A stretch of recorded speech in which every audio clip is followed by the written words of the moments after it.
नमस्कार, स्वागत है आपका वी टाइम न्यूज पर और आपके साथ मैं हूं पहली चौहान। बढ़ते हैं खबरों की ओर।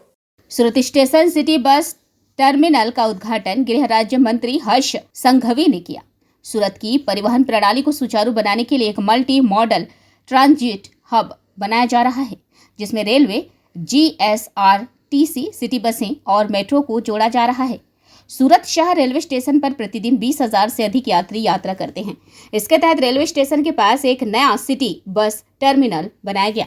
रेलवे स्टेशन के पास 26 रूटों के 353 सिटी बसें चल रही हैं। इसका मतलब है कि ये बसें प्रतिदिन 4,500 चक्कर लगाती हैं। यह नया सिटी बस टर्मिनल यातायात समस्या को हल करने के लिए बनाया गया था। यह टर्मिनल सुबह 4 बजे से काम करना शुरू कर देगा और रात 12 बजे तक चालू रहेगा। એશિયામાં સૌથી ઝડપથી વિકસતું શહેર તરીકે ઓળખાય છે।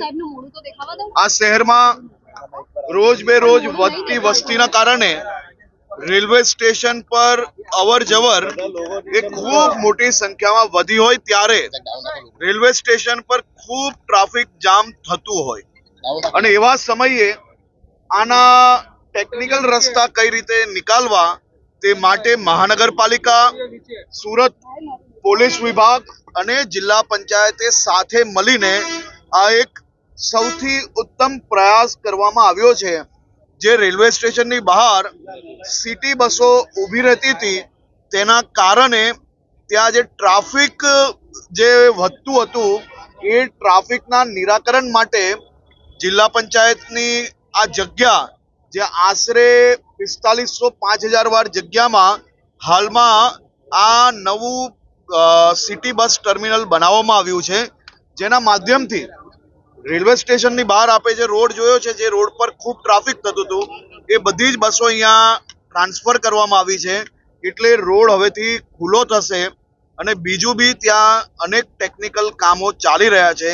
આવનારા દિવસોમાં એ કામગીરી બી કરવામાં આવશે, જેથી લોકોનો ટ્રેન પકડવામાં જે ક્યાંક મોડું વહેલું થતું હોય તો એવું ના થાય અને સમયસર એ લોકો રેલવે સ્ટેશન પહોંચી શકે તે માટે આ વ્યવસ્થાઓ કરવામાં આવી રહી છે। બીજું કે ડેલીના હજારો વાહનો જેનું પેટ્રોલ ડીઝલ આના કારણે ખૂબ મોટા પ્રમાણમાં બચશે, જે શહેર માટે, આપણી ઇકોનોમી માટે ખૂબ જ ઉપયોગી છે।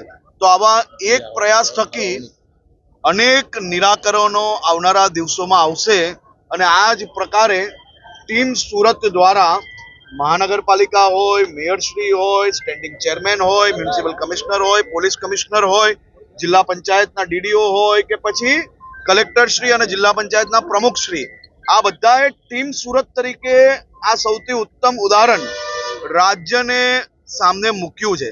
કારણ કે રાજ્ય સરકારના કોઈ બી પ્રકારના હસ્તક્ષેપ વગર લોકલ ટીમે સાથે મળીને આ એક ઉત્તમ ઉદાહરણ રાજ્યમાં પેશ કર્યું છે। તે બદલ આખી ટીમ સુરતને હું ખૂબ ખૂબ અભિનંદન આપું। वी टाइम न्यूज के लिए सूरत से अंकित दुबे की रिपोर्ट।